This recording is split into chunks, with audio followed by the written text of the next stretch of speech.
Bismillahirrahmanirrahim. Assalamualaikum warahmatullahi wabarakatuh. Yang terhormat dosen pengampu mata kuliah Sejarah Pendidikan Islam, yaitu Bapak Dr. Haji Muhammad Saleh MAG, dan teman-teman pejuang online, agar tetap semangat, semoga kalian sehat-sehat selalu. Puji syukur kita panjatkan atas kehadirat Allah Subhanahu wa Ta'ala yang telah memberi kita nikmat dan rahmatnya, sehingga kita masih tetap melaksanakan perkuliahan meski dalam keadaan online. Dan tak lupa pula kita kirimkan salawat dan taslim atas junjungan Nabiullah Muhammad SAW yang telah membawa kita dari alam gelap gulita menuju alam terang menderang seperti saat ini. Perkenalkan, nama saya Irmayanti Rahim, NIM 16 1100 084, mahasiswi IAIN Parepare. Nah, kali ini saya akan membahas materi, yaitu tokoh-tokoh ilmuwan Islam dan karyanya. Yang pertama itu Ibnu Miskawayh. Riwayat hidup Ibnu Miskawayh, nama lengkapnya yaitu Abu Ali Al-Kazin Ahmad Ibn Yaqub Ibn Miskawayh adalah seorang filosof muslim yang dianggap mampu memadukan dua tradisi pemikiran Yunani dan Islam.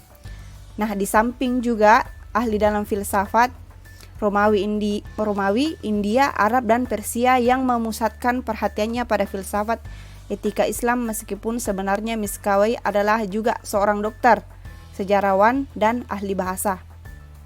Nah, lebih dikenal dengan nama Miskawayh atau Ibnu Miskawayh diambil dari nama kakeknya yang semulanya beragama Majusi atau Persia yang kemudian masuk Islam.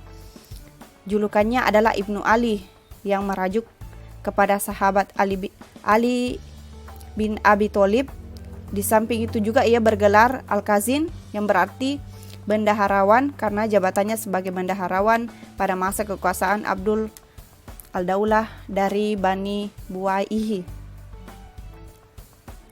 Nah, Ibnu Miskawayh ini dilahirkan di Rai, tepatnya di Teheran, Iran sekarang. Para penulis sejarah berselisih pendapat tentang tanggal lahirnya. Namun pendapat yang lebih kuat mengatakan bahwa Miskawayh ini lahir pada tahun 330 Hijriah atau bertepatan dengan 1942 Masehi dan meninggal pada tanggal 9 Safar 421 Hijriah atau 16 Februari tahun 1030 Masehi. Nah, yang kedua, karya dari Ibnu Miskawayh. Nah, adapun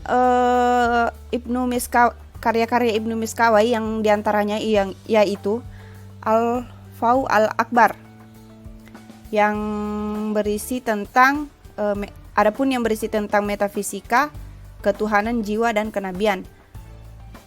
Ada pula yang berisi tentang etika dan politik, tentang etika praksis, tentang jiwa dan akal, tentang keadilan, dan tentang kedokteran. Nah, terus tokoh ilmuwan kedua yaitu Al-Ghazali. Nama lengkap dari Al-Ghazali ini adalah Abu Hamid Muhammad bin Muhammad At-Tusi Al-Ghazali yang dilahirkan pada 19 Desember 1111 Masehi. Dia ini dikenal sebagai seorang pemikir Islam sepanjang sejarah Islam. Dia adalah seorang teologi, filosof, dan sufi termasyhur, dan dia dilahirkan di kota Ghazlah, sebuah kota kecil dekat Tus di Khurasan, yang ketika itu merupakan salah satu pusat ilmu pengetahuan di dunia. Dan dia meninggal juga di kota Tus setelah mengadakan perjalanan untuk mencari ilmu dan ketenangan. Nama Al-Ghazali ini dan At-Tusi kepada tempat kelahirannya. Dia lahir dari keluarga yang taat beragama Nah, ayahnya ini seorang pemimpin Talwal di kota Tus. Latar belakang pendidikannya dimulai dengan belajar Al-Quran pada ayahnya sendiri. Sepeninggal ayahnya dia ini, saudaranya dititipkan pada teman ayahnya yang bernama Ahmad bin Muhammad Al-Rasikani. Dia adalah seorang sufi besar dan riwayat para wali dan kehidupan spiritual mereka. Selain itu, dia juga belajar menghafal syair-syair tentang muhabbah, cinta kepada Tuhan, Al-Quran dan Sunnah. Adapun karya-karya dari Al-Ghazali. Nah, Al-Ghazali ini adalah seorang penulis yang produktif. Ia meninggalkan kita warisan keilmuan yang tiada tara harganya. Disebutkan ia menyusun kurang lebih 228 karya. Karya-karyanya tersebut terdiri dari berbagai disiplin ilmu, terutama dalam bidang agama, filsafat, tasawuf, dan sejarah. Nah, yang pertama itu adalah bidang akhlak dan tasawuf. Di dalam bidang karya-karyanya, di dalam bidang akhlak dan tasawuf ini ada beberapa jenis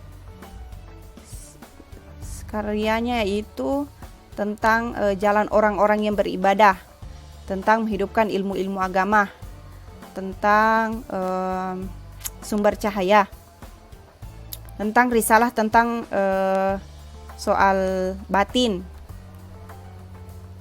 soal adab keagamaan.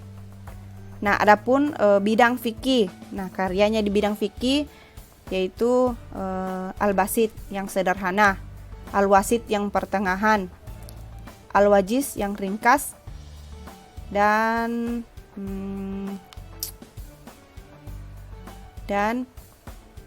Jalan Menuju Syariat yang Mulia. Itu hanya beberapa yang saya sebutkan. Terus yang ketiga ada di bidang usul fikih.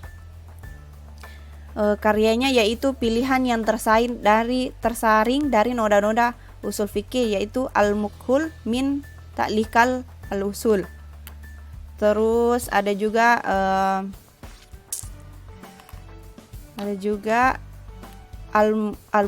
Al-Mutasfah min Il Al-Usul, artinya pilihan dari ilmu usul fikih.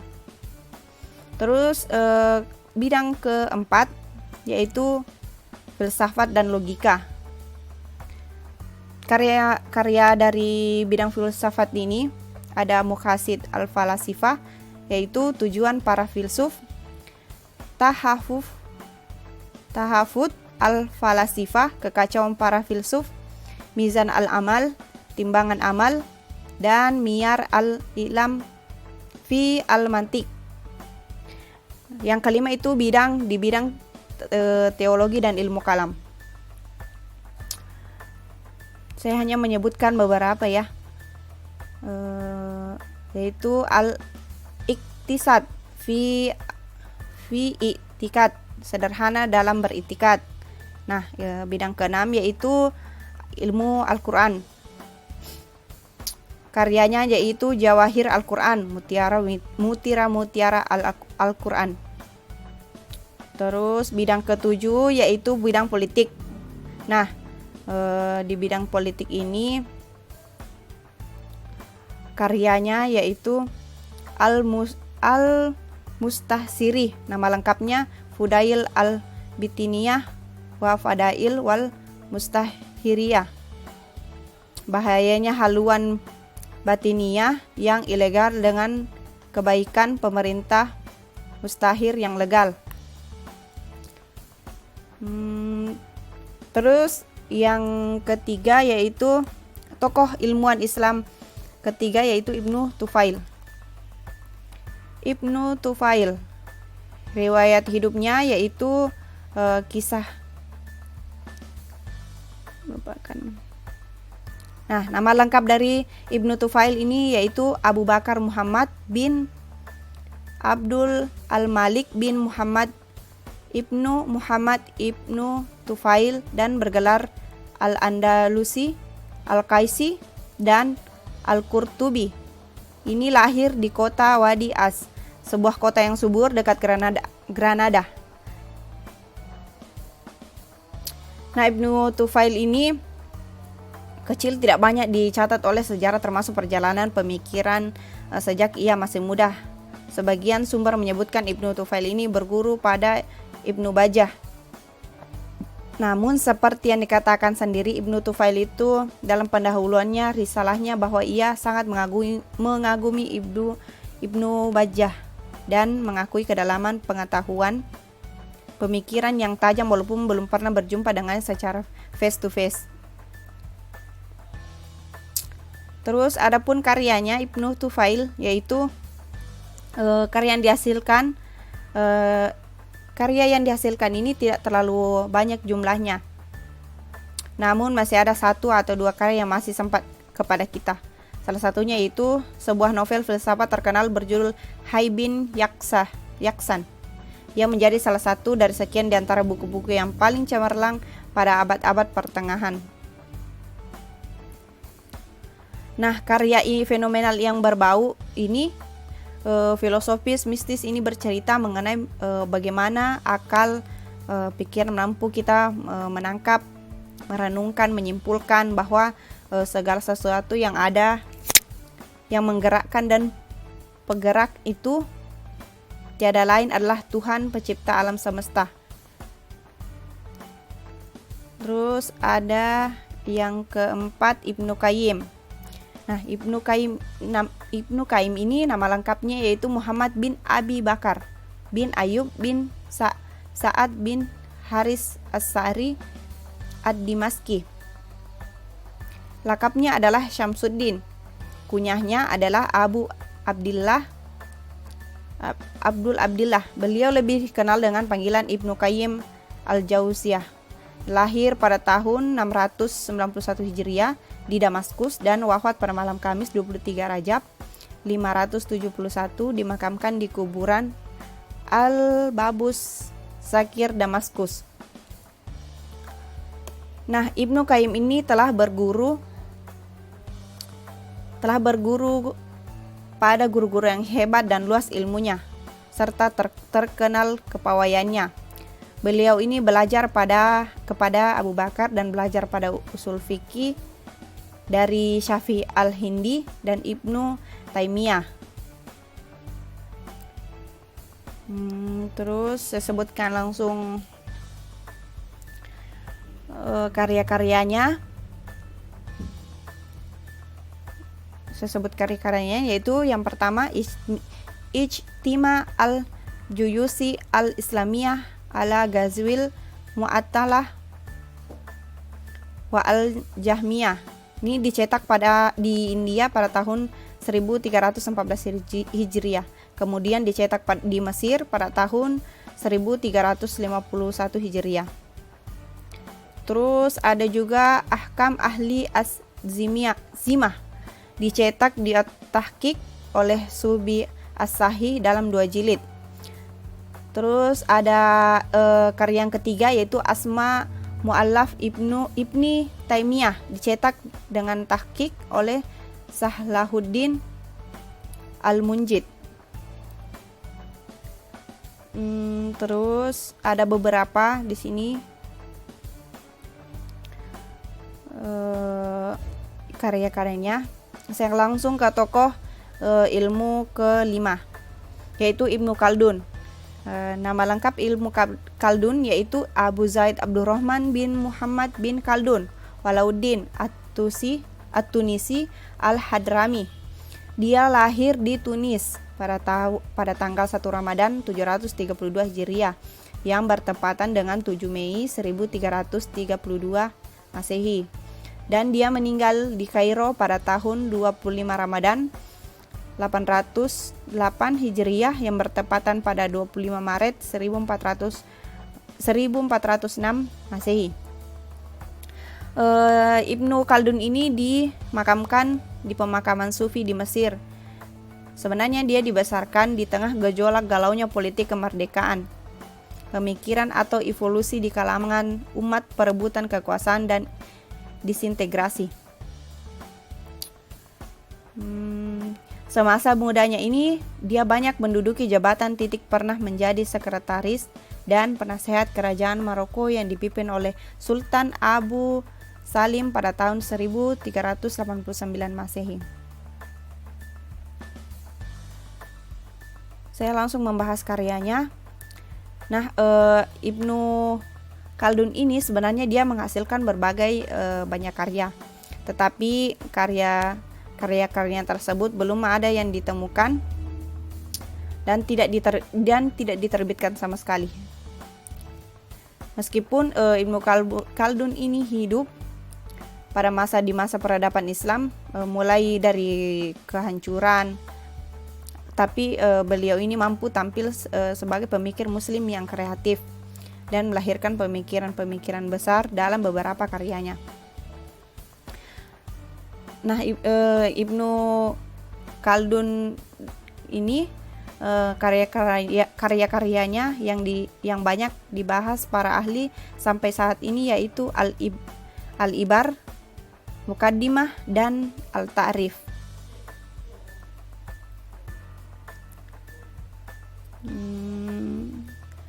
Tokoh ilmuwan Islam yang keenam yaitu Ibnu Sina. Nama lengkap dari Ibnu Sina yaitu Abu Ali Al-Husain Ibnu Abdullah Al-Hasan Ali Ibnu Sina.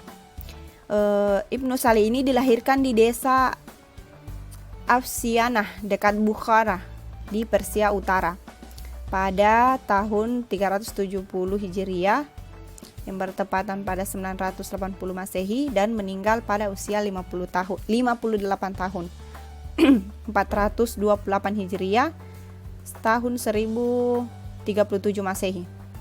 Nah, ayahnya ini berasal dari kota Balak, kemudian pindah ke Bukhara pada masa Raja Burr ibn Mansur dan diangkat oleh raja sebagai pengusaha di Karmaitsah, suatu wilayah di kota Bukhara. Nah, Ibnu Sina ini mempunyai daya ingat dan kecerdasan yang luar biasa, sehingga usia pada 10 tahun dia sudah mampu menghafal Al-Quran, sebagian besar sastra Arab, dan dia juga ini hafal metafisika karangan Aristoteles setelah dibaca 10 kali. Ibnu Sina ini mempelajari beberapa bidang ilmu pengetahuan, yaitu yang pertama itu ilmu agama. Dia ini belajar pada tahun 375, dia masih berumur 5 tahun. Kemudian dia terus mempelajari ilmu-ilmu Islam seperti tafsir, tasawuf, usuluddin, dan lain-lain. Terus yang kedua, dia ini mempelajari pengetahuan ilmu-ilmu fisika. Nah, pada usia 10 tahun, dia ini disuruh oleh ayahnya untuk belajar ilmu filsafah dengan segala cabang. Nah, dia ini belajar kepada saudara rempah-rempah untuk mempelajari ilmu hitung India. Nah, yang ketiga itu ada ilmu politik. Pada usia muda ini, Ibnu Sina telah dikenalkan ilmu politik. Nah, pada waktu itu banyak pemimpin yang berunding kepada ayahnya, sehingga ia duduk dekat ayahnya untuk mendengarkan segala urusan politik mereka. Tetapi Ibnu Sina ini tidak pernah tertarik pada aliran ayahnya itu. Terus yang keempat yaitu ilmu kedokteran. Nah, sewaktu Ibnu berumur 16 tahun, ia tertarik pada dunia kedokteran. Ia terus mempelajari ilmu itu dan pada usia 18 tahun, Ibnu Sina ini telah menguasai ilmu kedokteran. Tetapi pada saat 17 tahun ini, dia telah dikenal sebagai dokter atas panggilan istana yang pernah mengobati Pangeran Nuh Ibnu Mansur, sehingga Ibnu Mansur itu sembuh kembali, pulih kembali dari kesehatannya. Nah, sejak itu Ibnu Sina mendapat sambutan baik dan dapat mengunjungi perpustakaan yang penuh dengan buku-buku yang sukar didapat. Karya-karya dari Ibnu Sina yang pertama yaitu Kitab Al-Qanun fi At-Tib, artinya peraturan-peraturan kedokteran. Kitab ini sudah menjadi pedoman di universitas kedokteran di Eropa selama sudah 5 abad. Nah, yang kedua itu kitab Asy-Syifa, artinya penyembuhan. Nah, kitab ini membahas tentang filsafat dan sebagai karya yang terbesar dalam bidang filsafat. Nah, yang ketiga itu ada An-Najat, penyelamat, berisi tentang ringkasan dari kitab tadi sebelumnya, kitab Asy-Syifa. Terus ada Al-Isyarah wa Al-Tanbihah, yang artinya isyarat dan peringatan. Kitab ini membahas tentang logika dan hikmah. Nah, yang kelima itu Tis'u Rasai fi At-Tabi'iyat wa Al-Ajram Ul-Uluwiyah wa Al-Quwah Al-Insaniyah, yang berisi tentang pembagian hikmah dan cabang-cabangnya. Ada ilmu hudud, penerapan nubuwah, makna huruf, dan ilmu etika. Nah, yang ketujuh, tokoh ilmuwan ketujuh yaitu Imam Bukhari. Siapa yang tidak mengenal Imam Bukhari? Imam Bukhari ini diberi nama Muhammad oleh ayahnya, yaitu Ismail bin Ibrahim. Yang sering menggunakan nama asli dia ini adalah Imam Tirmizi dalam komentarnya setelah meriwayatkan hadis dalam Sunnah Tirmizi. Sedangkan kunyahnya adalah Abu Abdullah karena lahirnya di Bukhara, Uzbekistan di Asia Tengah.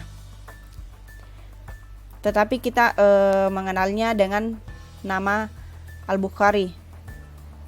Nah, nama lengkapnya yaitu Abu Abdullah Muhammad bin Ismail bin Ibrahim bin Al-Mukhirah bin Bardibah Al-Ju'fi Al-Bukhari.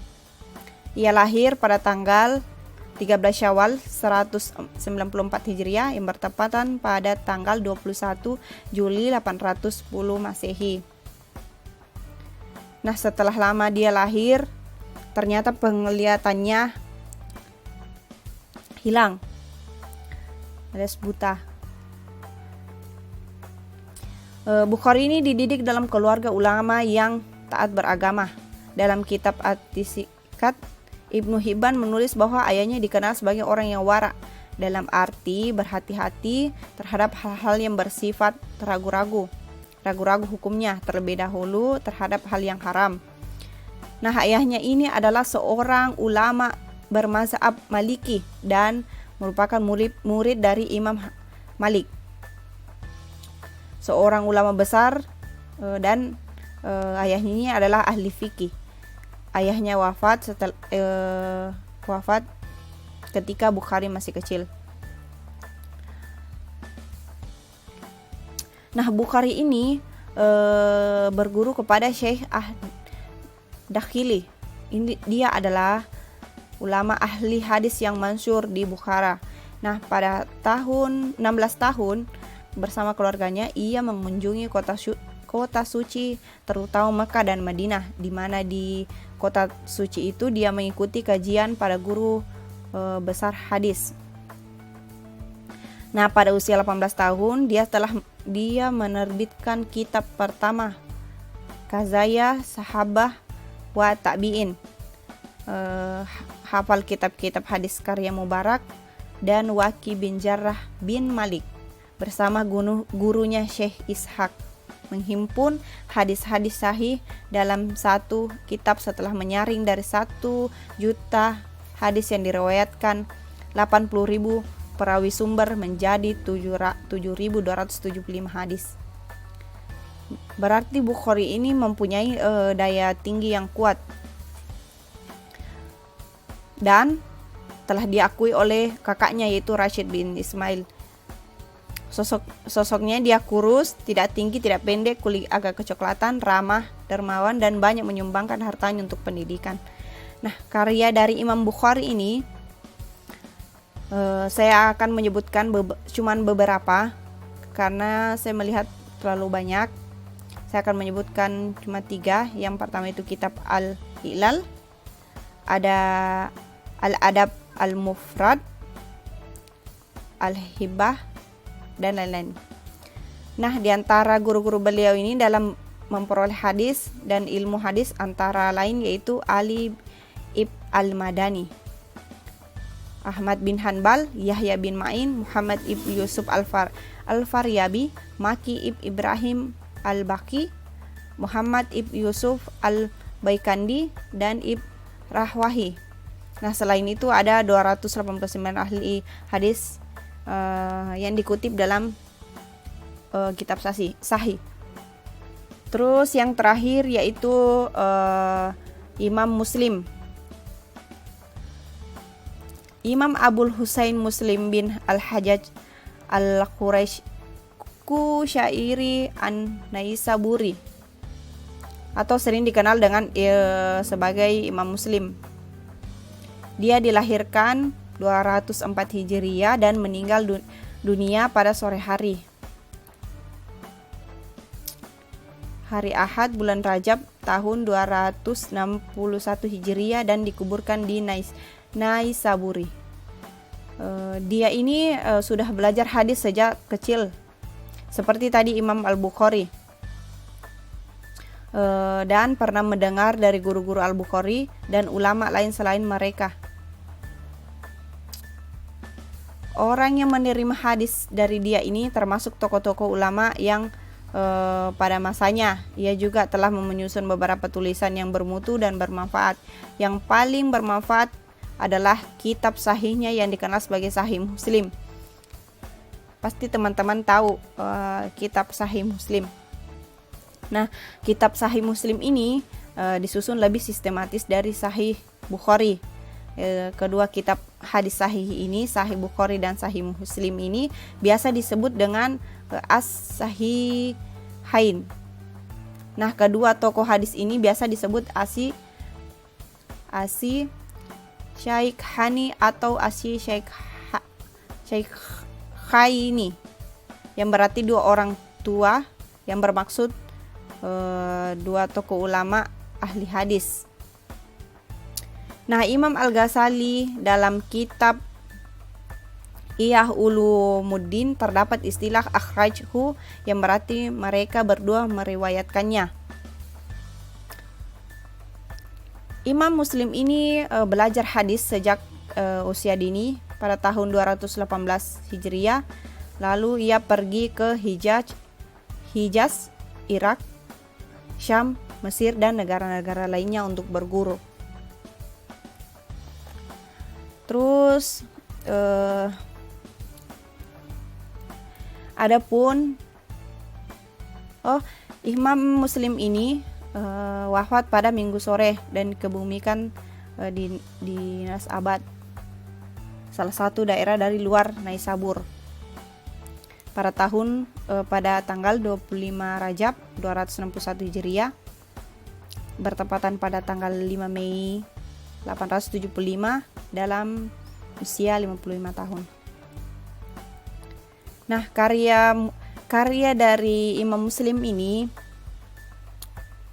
tidak sedikit jumlahnya. Mungkin ada beberapa, sekitaran 11 karya, yaitu ada Al-Jami' As-Sahih atau lebih kenalnya dengan Sahih Muslim yang tadi, Al-Musnad Al-Khabir, yaitu kitab yang menerangkan nama-nama yang perawi hadis. Ada kitab Al-Asma wal Kuna, kitab Al-Ilal, kitab Al-Akran, kitab Su'alatihi Ahmad bin Hambal, kitab Al-Itifah bi Uhubis Siba. Selanjutnya kitab Al-Muhaddaramin, kitab Laisa Man Laisa Lahu Illa Rawin Wahid, kitab Auladis Sahabah, kitab Auhamil Muhaddisin. Sekian dari pemaparan materi dari saya. Semoga teman-teman semua mengerti dari apa yang saya sampaikan tadi. Jika ada kesalahan, mohon dimaafkan. Wabillahi taufiq wal hidayah. Wassalamualaikum warahmatullahi wabarakatuh. Terima kasih.